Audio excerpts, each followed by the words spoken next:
Good day, everyone. I'm Mr. Clarice J.T. Estrada, and today I would like to present to you one of the material synthesis process called the post-laser deposition. In this presentation, we have the overview. First, we will have our introduction. Second, I will discuss about the post-laser deposition technique and its setup.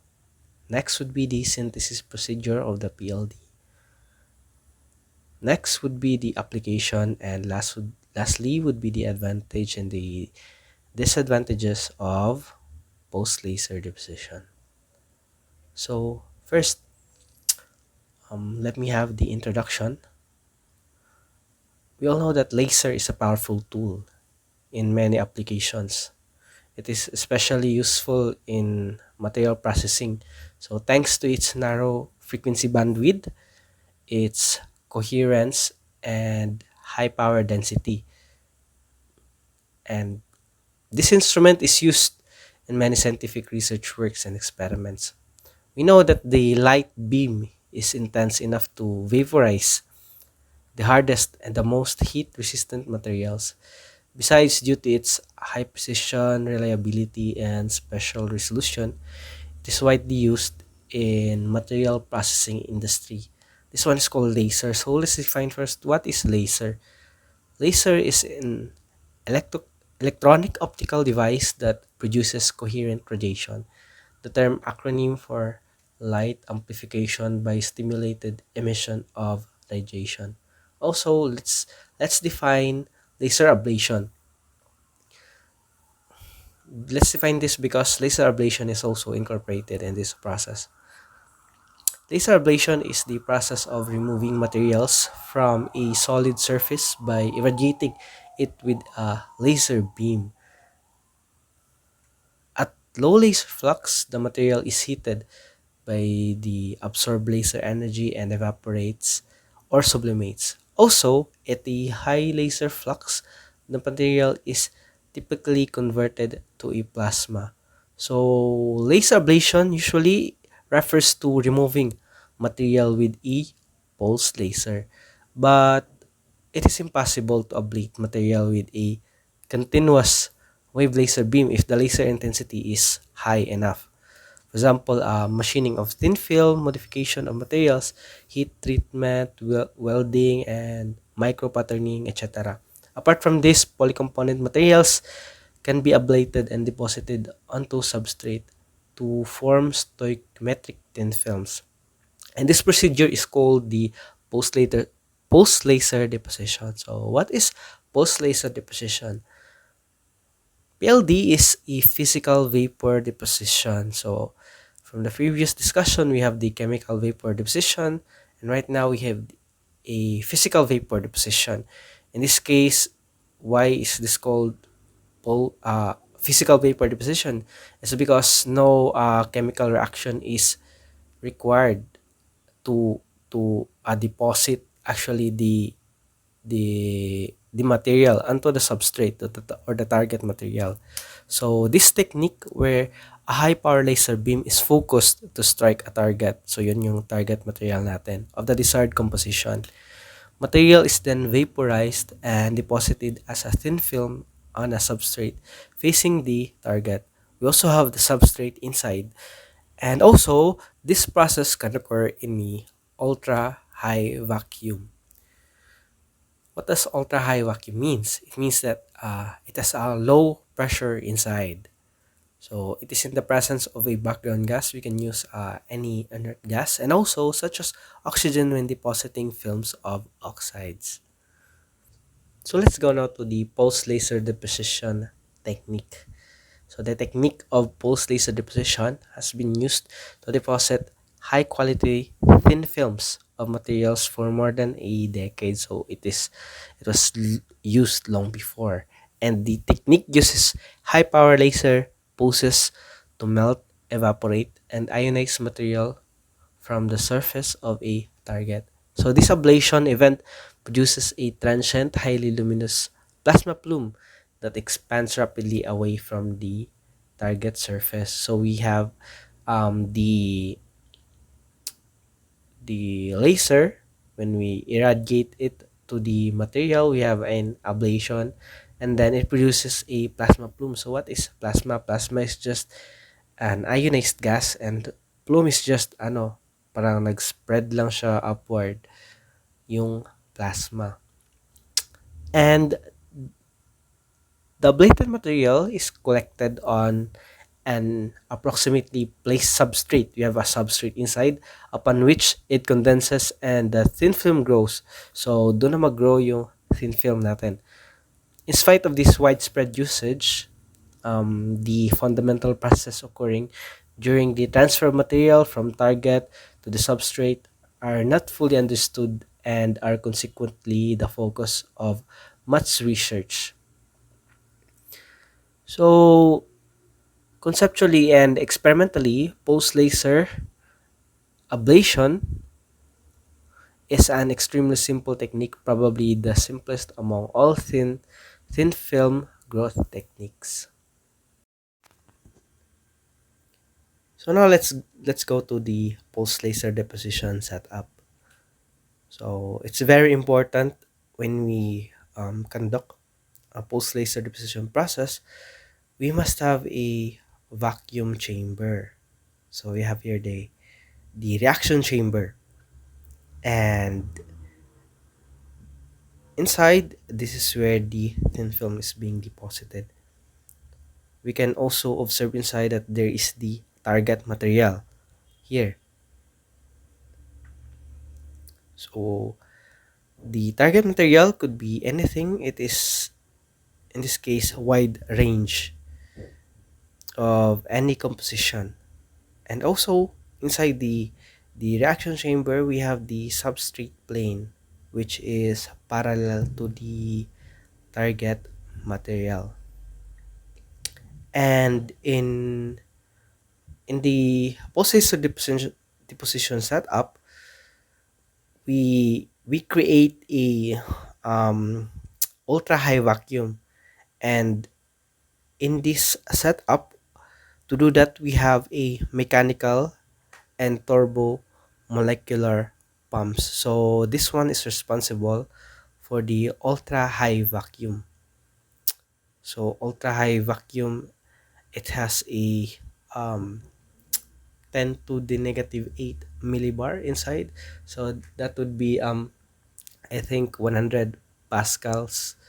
So yun, napakaliit ng niya, pressure inside. And also we have the krypton fluorine excimer laser, which has 248 nanometer wavelength. So this laser is very powerful. So it is used in many post laser deposition material synthesis experiment. And we have here a mirror inside the in our setup. And as the laser is radiated in this mirror is like convex mirror. So it converges the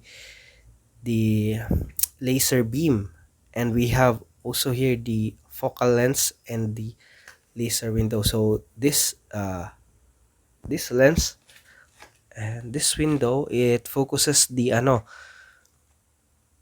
laser beam, and we have to remember that it is very important. So this focal lens, this mirror, and this laser window to create a high laser flux, because when we have high laser flux, it produces plasma plumes. So that's what we wanted. So the plasma plume is then deposited into the substrate plane. And in this setup, um, we also have a target. Um, the target is being rotated, which is not shown here, but in some quant PLD setup, the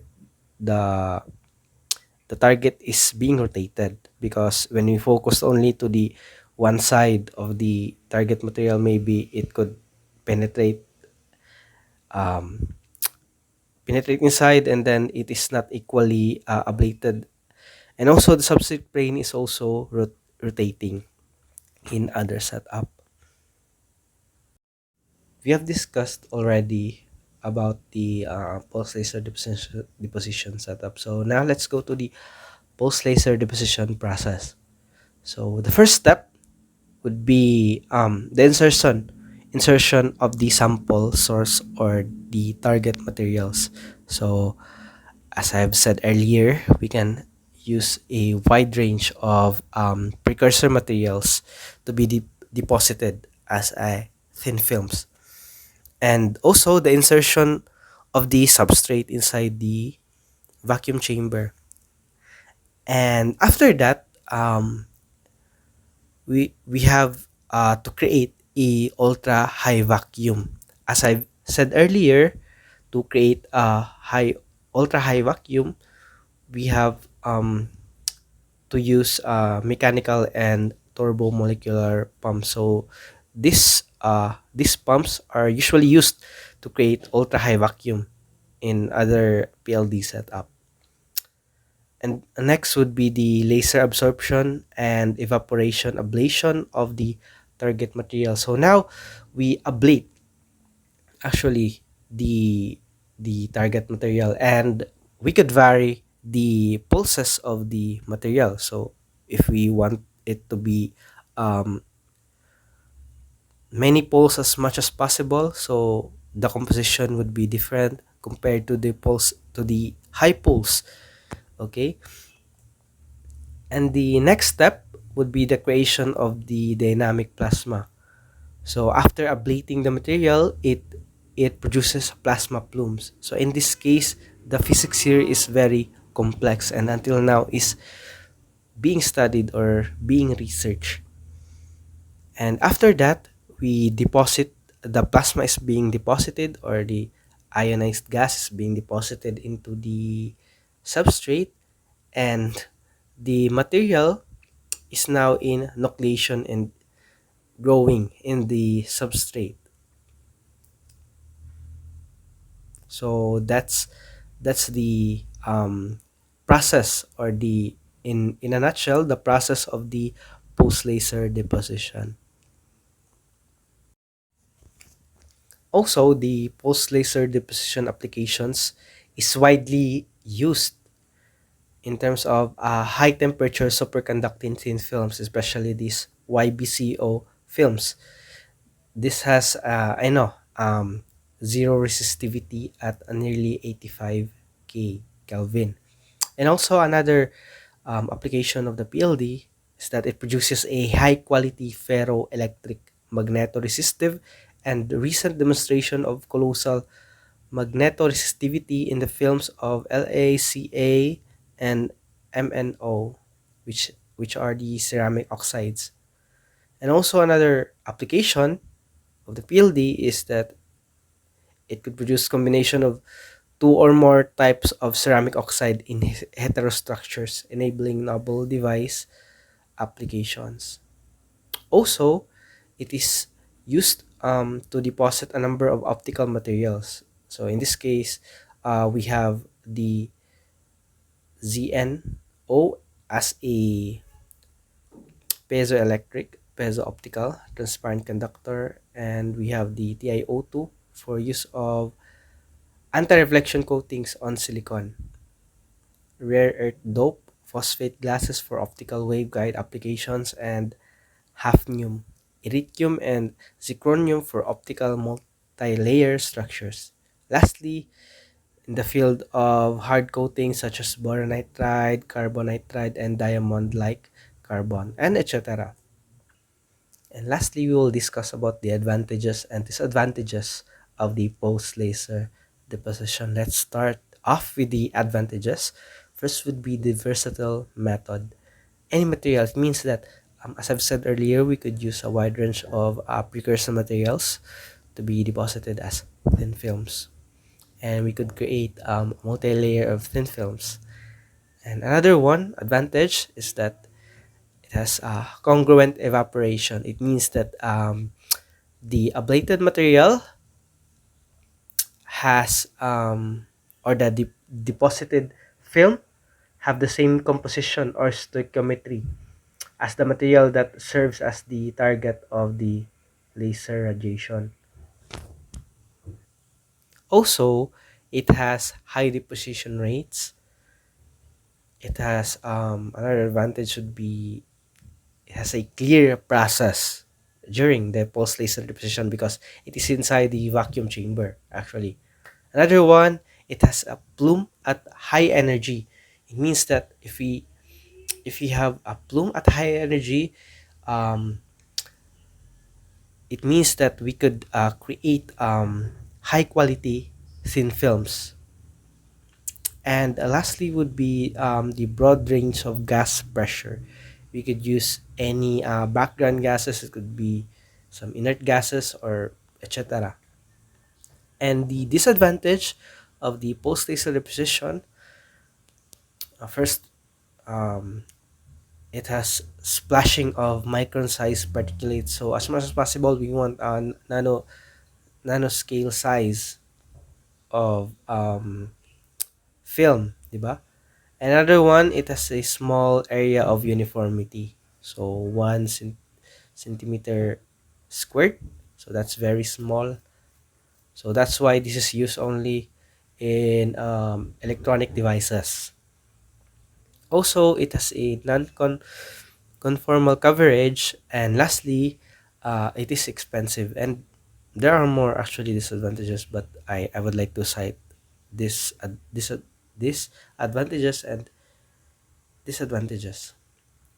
And that would be all. Thank you for listening. God bless us all. Thank you so much.